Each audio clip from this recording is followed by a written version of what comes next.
Well, I'm nobody. I'm nobody anywhere in the world. I just happen to cure AIDS, but that means absolutely nothing. My son told me I messed up. I should have been a boxer in cracking people's jaws. I get millions of dollars. But the crack jaw come to you and they pay you pennies. So you are nobody, Daddy. In this world of today, curing AIDS or any disease means absolutely nothing. I am not a famous person. I'm insignificant.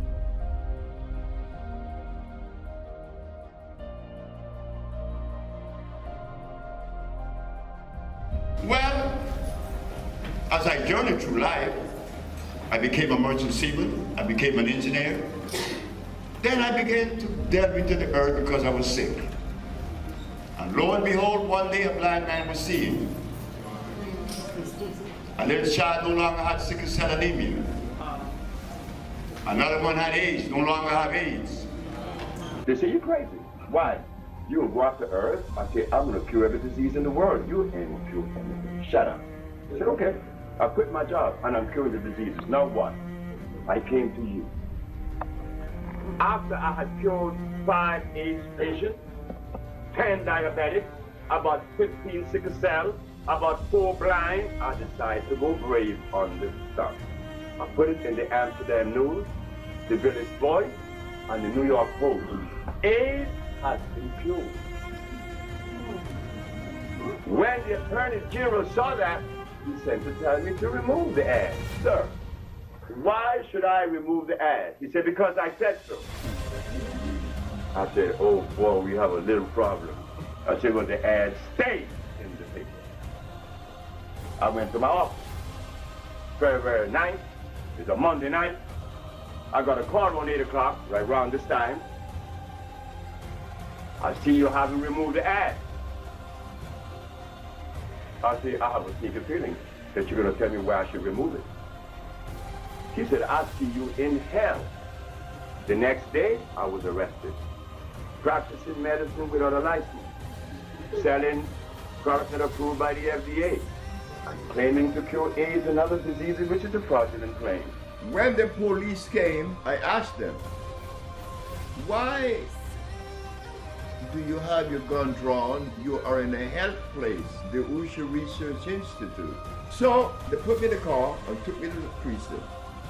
When I got to the precinct, the officer that is going to fingerprint me and put the number on my chest said to the officer, you guys messed up. So why you say that? Because this man really healed. I asked him, how do you know? He said, because you healed me. I had gout. So I'm in court now, Judge William Shorter from Washington, D.C. They're litigating me down there because, you know, in the civil case, he's judge and jury. At the ending of the case, the judge said, Dr. Sebi, when you walk in my courthouse, the court wanted me to see you as a villain, but I saw an honorable man. Today, we both won. When I was 18 years of age, I said that I want to do something that made a difference. I didn't do anything but to become a judge. But today, you gave me the privilege to judge that which makes the difference. So we both won today, and he helped me.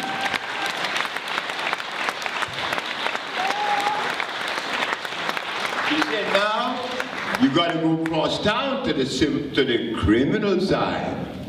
That's in Brooklyn on Adams Street, Supreme Court. I got there, judge and jury, the press and everybody. And I'm the boy that didn't go to school. I never been to school. There were 2,781 cases that went before the Supreme Court for practicing medicine without a license and making fraudulent claims. I'm the 2,782nd. When I was arrested in 1987, Dr. Victor Herbert, who is head of the Veteran Administration right here in New York, they called him hey, we got here, we was talking some stuff. We want you to counteract that, because we know you bad. They brought him. They brought Dr. Banano from Memorial Hospital in Boston. We want you. They went all the way to Minnesota and got Dr. Christopher Hubb. 3 doctors in the Supreme Court against me. And when they read their accomplishment and their degrees and their school, it took a half an hour for each one. And when they read mine, they said, well, Dr. Sebi's an herbalist. That was it. You defended yourself. Of course I did. One of the things that's important about this case, because I was one of those who was in the courtroom. You couldn't even get in the courtroom for that matter, because the courtroom was so packed. But the point is that, you know, the people who were there, this is observers, these are people who were confessing and giving testimonials of the healing. And not just by saying he healed me, like, you know, the Jesus of Nazareth, but trust me, it was like that. People were coming in with all manner of diseases and with proof of what they had from the homeopathic. That's right. And they would say, this is where I was after the cellular cleanses, this is who I am. And they couldn't help but deal with the facts. And so I'm saying, you know, that was just astounding, but you didn't get the same type of press you got, you know, in condemning you. It was ugly. It was horrible. You know, in that sense, because they were trying to make sure that you didn't get the worldwide press that you needed. So the state of New York told the whole world on CNN, Dr. Sebi is a fraud. He is making these fraudulent claims. The man is insane. Now, you know when that message got to Africa and the Caribbean and the United States, that prevented people from trusting my judgment. Right. That caused a lot of people to die or to stay sick. But it's interesting that when the judge, and I said this to the people before we got on air, the judge was a woman judge. And Feldman. And oh yeah, right. After it was over, and the verdict was, of course, in the favor of truth. She said, before y'all leave, make sure I get some of that soul food, you know. And, yeah. Am I lying, Dr. Sebi? She became my patient. One of the That's clients. correct. One of his I best saw clients. that today. I'm telling you, and that's a powerful thing. It's a powerful testimony and testament to what you represent and who you are. Did I read it correctly where there was some requirement for you to actually bring patients, a patient into court from each of those maladies, and that you brought multiple patients in court who, one, testified themselves, and that you had medical records, one showing that they were victims of the disease, and then showing that it had been cured by one doctor, and then a second doctor verifying what the first doctor had said? Yes. We have to remember this, that whenever you make a statement that goes against the grain, you better be prepared. Mm-hmm. You better be prepared. The judge said that I had to bring one of every patient that I had cured, and there was one that said others. The others was a man that came from Italy. He was paralyzed. But I was supposed to take 9. I took 77. You took 77 patients in court with you? That's correct. But this is what we didn't know these things. None of us knew these things. That we were supposed to stand up in our favor. Well, we didn't. I came and did. And I'm hated for it. Yes, I am. Believe me. You'd be surprised what is being said about me as we speak. By those who call themselves leaders and nutritionists. I've been threatened in the United States. Do you value the life of your family and your children? Do you value your own? I came outside and found my door saying, "Death to Dr. Sebi" in red. The government of Honduras is showing me a little bit of attitude. I bought a brand new car and they put a gun to my head. I bought another car, they put another gun to my head, and they stole both brand new cars. When I come to find out, it was the government that was doing it. And then there are people that came and robbed the place. There were people from the government. That case that I won was a powerful case. The white girl who liked me, and I didn't know it, she called me one night about around 8 o'clock. She said, "Could I come and see you?" I said, "Yeah." She came over, Ruby. She said, you did something that has not been done, ever. Oh, yeah. Guess what? They already groomed a young lady to obliterate what you did. What you mean? He said, well, they already groomed a black girl, and they got a few leaders that is helping. And guess what it was? When I won that case, a week after winning that case, what was the most publicized news throughout the United States and the world? Tawana Brawley was raped. I told Annette, Black America never knew that.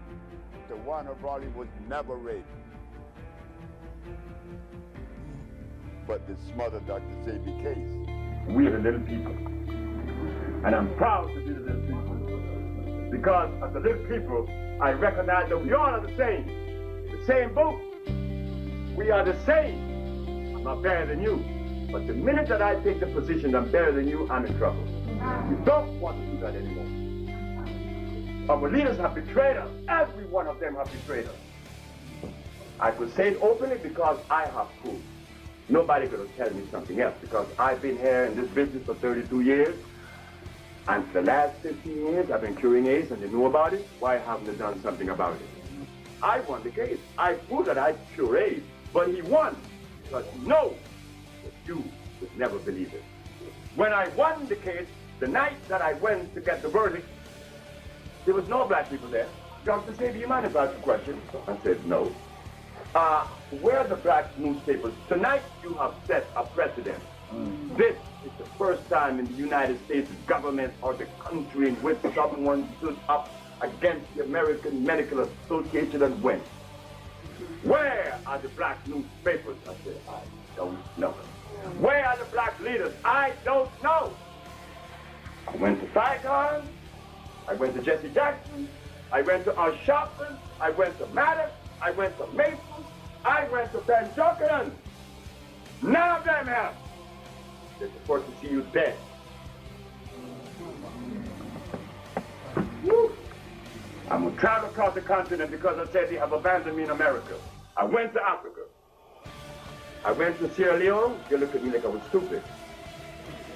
I went to Ghana. They didn't want to hear it. When you go to Africa and you talk to an African leader, he look at you like you're stupid. How do you think I feel? I went to South Africa to see Mr. Mandela. I went to his ministry, and he too rejected. I went to Oprah Winfrey. She rejected. WWRL, they said, don't interview this man.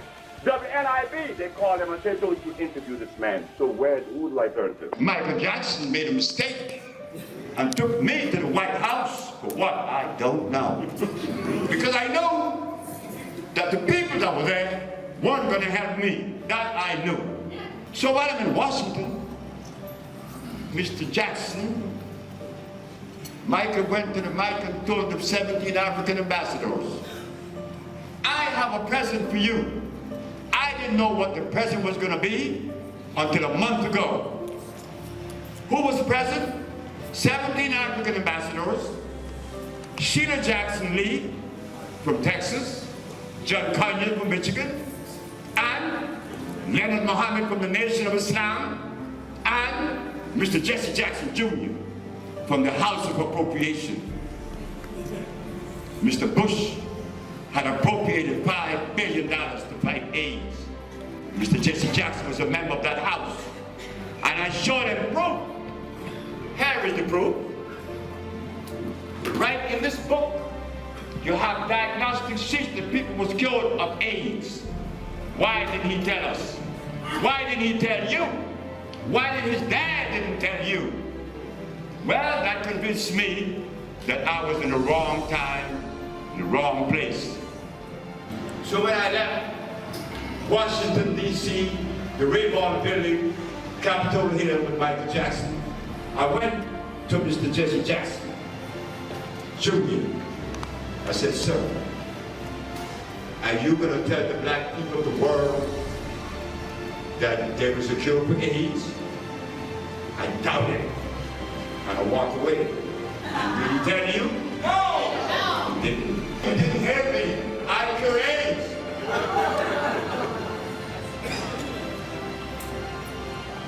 What happened? Nothing. And nothing's going to happen, not because we're not going to do anything about it. So I am kept in an incubator